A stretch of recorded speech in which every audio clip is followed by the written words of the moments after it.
So today is a beautiful day, and I am grateful to be alive. You know, I tell myself that. I have always told myself that. Well, not always, but I've been telling myself that for quite a long time, and that is a very wonderful, how'd you say? It's a wonderful mantra. It's a wonderful affirmation to say to yourself that I am happy to be alive. And you know, on honest and in heartfelt sincerity, there are some days where I don't believe it. There are days when I tell myself because I need to tell myself, and not necessarily because I sincerely feel that way. And that's something that you know, I have never really talked about. It's something that, you know, I think a lot of people feel this way, and it's a shame. And it's not right, and obviously it's, you know, living with a condition that puts a voice in your head that tells you you're not good enough, and that tells you you're not enough, you know, to meet this world and to meet the challenges that this life presents. That is a real shame. Oh, I'm in the car and I've got motorcycles on my tail. I better move my ass. I don't want to hold up their ride. Yeah, you know, it's a shame that we have been, that I think it's partly to do in a large part due to the societal programming that we have been given, that we have been put on us, that we should think that what we are and what we have, that it's somehow not enough, that we need to do more, be more, and whatnot. I mean, I think part of it is our own nature, the nature to want to evolve, and, you know, the greed and lust for life that, you know, drives us to improve and to grow and to learn and to explore and to become better versions of ourselves. And I mean, that is certainly my aspiration in life. That's really the only aspiration that I have, and that really any of us should have. I mean, in terms of competition, we should only be competing with our own past selves. We should only be comparing ourselves to ourselves, you know, looking forward into the future, thinking where we want to be, and looking into the past and seeing where we've come from.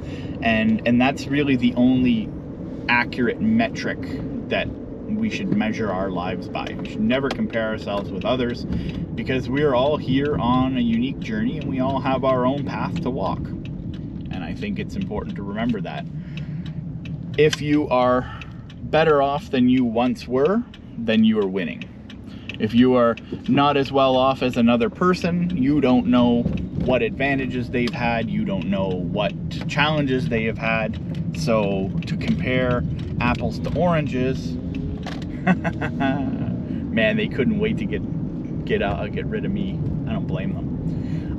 Yeah, you don't know what advantages and what challenges another person has had. So to judge them, to judge yourself by their standards is really not fair to you or to them, you know. So yeah, I'm grateful to be alive. I'm happy to be out.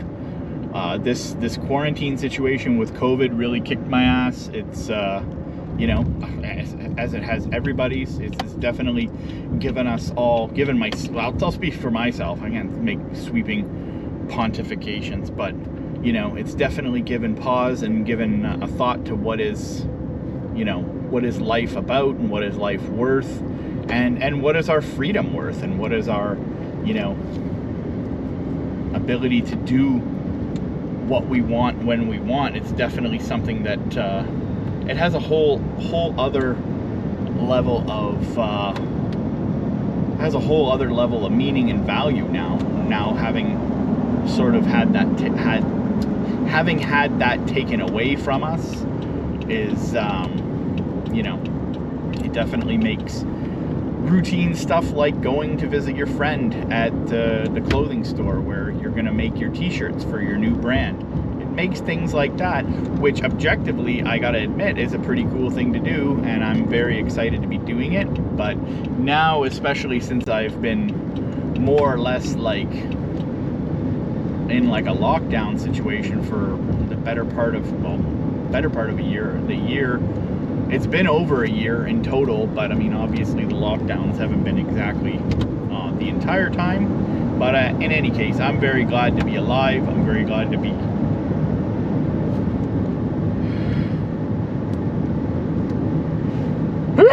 very grateful to be alive, and very grateful to be able to move around and do things. And honestly, I feel like, you know, the feeling of gratitude, the emotion of gratitude, there's something very special about that. And it's definitely a different way of looking at things. When you look at challenges and problems, like if you want to call a problem in your life, if you look at it as a challenge, then you see it as, you know, a part of your journey and something that needs to be overcome in order to accomplish something that you want to do. And rather than looking at it as, oh, why am I, you know, plagued with these problems, look at it as an opportunity to overcome something, learn something, and accomplish something great. So the gratitude feeling, rather than having a pity for yourself when things don't go your way.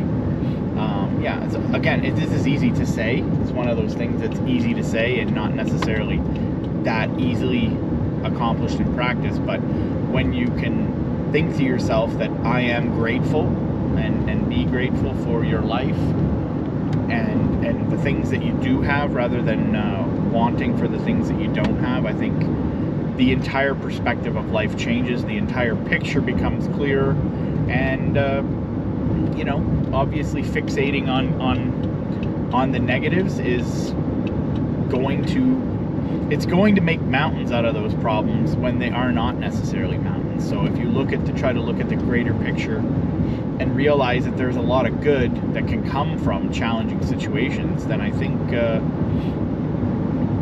it's one of the keys to life. It's a beautiful day, and today I am going to meet my friend, the Canadian car creeper, at I'll call it his store. It's technically not his store, but it's his friend's store. I'm going to a store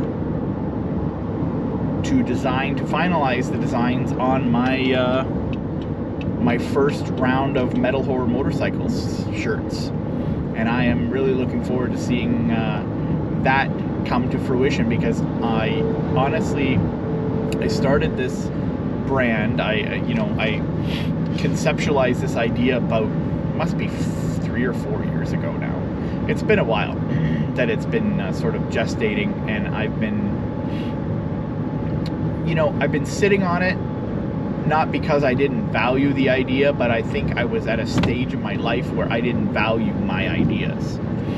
So it wasn't that I didn't value this idea as much as I just didn't value enough any of my own ideas. So I'm at the point in my life where I feel like, you know, I have reached certain levels of success, and I'm very grateful for that. I'm very grateful to have the freedom to think about starting something that I love doing and that I feel passionate about doing, and to have the ability to pursue those things, both in time and in resources, and the freedom that comes from managing your own projects and being able to do what you want to do in the way you want to do them, and then ultimately success being determined by the market, whether or not your ideas are good, only supported by whether or not your audience accepts and supports it. And honestly, I want to have an entirely different approach with Metal Horror Motorcycles. Like, I have been successfully an entrepreneur for about 5 years, and you know, looking at entrepreneurship and looking at business as a purely profit-driven enterprise, I mean, that's obvious, right? That's basic. So honestly, what I want to accomplish with Metal Horror Motorcycles is not only a passion project for me, something that I will enjoy doing, so that my life can become more positively affected by the fact that I'm doing something that I actually care about, and that you know, I'm able to express ideas that I've had and be able to share those ideas with people who are going to understand where I'm coming from and understand and appreciate the, you know, the ideas that are ingrained inside of this, in this brand's symbolism and the mythology behind it, if you want to call it that. The mentality, I guess, is the way to say it. The mentality of this project for me is that, you know, and it's pretty succinctly summed up in the mission statement, or succinctly summed up in the tagline, actually, which is that we ride for our mental health, and I want to ride to support the mental health of others. Riding is something that I do. It's you know, it's a great meditative practice, if you want to call it that. I mean, believe it or not, that's how I see it. I see it as being very healing, very soothing, very, you know, exciting, and it's just all around positive, physically exhausting, physically exerting to the point of exhaustion, you know, and being in the heat. Like, there's definitely something mystical about the whole experience. Through Metal Horror Motorcycles, I want to improve my own life, my quality of life, and I don't mean in a financial way. I mean in a spiritual and in a mental, in a confidence way, in a way of feeling good about having done something that actually benefited someone else. So, I mean, Metal Horror Motorcycles, for me, I want it to be my charity project as well. Or I want it to be my charity project, as a matter of fact. I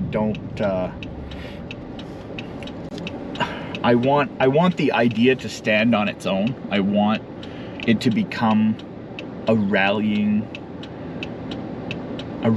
cry, or I don't know if that's, I want it to become more than just a brand. I want it to become a movement, because I think that in the motorcycle community, there's a great deal of support given to charities. I mean, let's face it, we're looking to, you know, we're looking to ride for any reason, right? There's no bad excuse for going for a ride. Having a bad day, go for a ride. Feeling stressed out, go for a ride. Bored, go for a ride. Need to go somewhere and the weather doesn't look horrible, go for a ride. You know, there's no I'm not advising you, if you're in a bad state of mind, to ride, because obviously that can be dangerous itself. But, you know, riding is something that, you know, I feel it's very therapeutic, and I feel like if this brand can perpetuate my own healing, and in the course of doing so, if I can give any ounce of inspiration to other people who are going through similar things that I have, or, you know, obviously possibly even much worse, you know, if I can provide any glimmer of hope, or any inspiration, or any comfort or support to institutions that support those who are going through mental health crises, I will feel entirely more accomplished with myself than any amount of profit in the world could make me feel. And this is what I desire more than anything right now. Obviously, I want Metal Horror Motorcycles as a brand to be fiscally successful, because obviously the project needs funds to stand on its own feet, but I don't want that to be the primary driver of why I'm doing any of this, because not that I have so much money that I don't need anymore. I do definitely still need to hustle, and I still need to pay bills, but I don't want that to be, that's not the idea behind this. I have other projects that I plan to I have other projects that will do that for me. So this is beyond that. There's something more there's more to metal horror motorcycles than just simply trying to sell products, but ultimately selling products is going to kind of be the bread and butter of the you know, it's going to feed the rest of the initiatives that metal horror motorcycles I intend for it to have. Obviously, right off the top, I'm going to offer half of all profits to charity, and particularly charities that support mental health initiatives. I don't have one particular one in my mind yet, and I want that to be a part of the journey as well. Discovering, promoting, and informing others about which institutions are doing what work for what situations. I think that availability and transparency in this field is kind of lacking. Like, from my own experience, like, I have, had situations in my life where I needed help and I had no idea where to go. And I would like for primarily, if that's one thing that I can help to accomplish with this brand, that would be a huge success. Because just for people who are in the midst of a crisis to know who to call, everyone says, oh yeah, call someone, talk to someone. Yes, if you're in a state, talk to someone, but I want to help people to find out who that someone can be, because that's not always super clear as to who best to speak to. You never know that people who care for you, you don't know what condition their mental state is in, and sometimes you feel like you don't want to be a burden to them by adding your shit to their pile. I'm sure they are, in their heart, they may mean well, and they may wish they could help, but it's not always that easy when you're dealing with your own stuff to try to be there as much as you'd like to for others. And that's part of it. Like, we're all going through some stuff. This is not, I don't see